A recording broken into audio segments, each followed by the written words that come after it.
전세 가격이 떨어지면서 이른바 역전세 문제가 커지고 있습니다.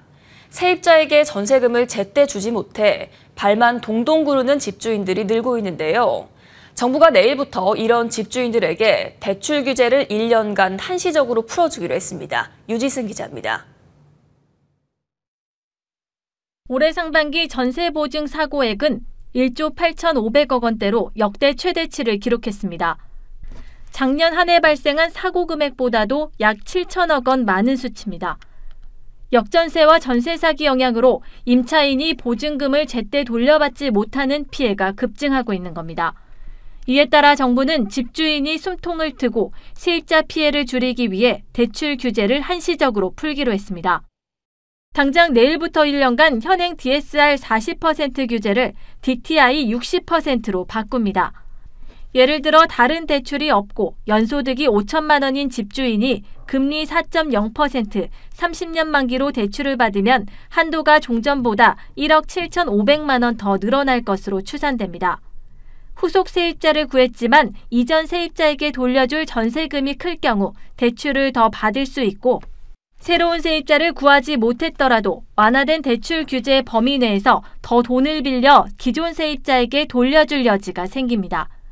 또 집주인이 전셋집에 들어가게 된 경우에도 반환 자금을 대출받을 수 있는데, 대출 실행 후 한 달 내에 입주해야 하고 최소 2년간 실거주 여부를 모니터링합니다.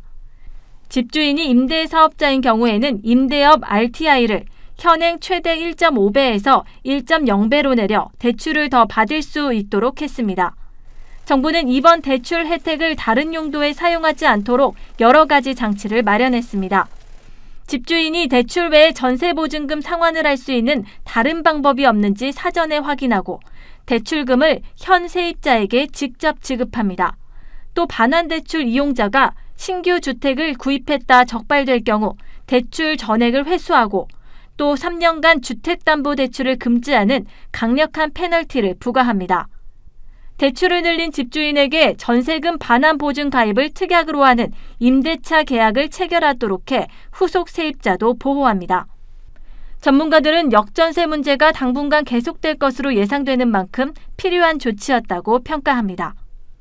100 중에 80 정도는 역전세가 발생해도 전세금 반환에 문제가 없지만 14% 정도는 대출을 안 받으면 문제가 되는 가구들이거든요.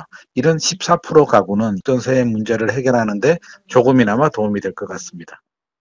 머니투데이 방송 유지승입니다.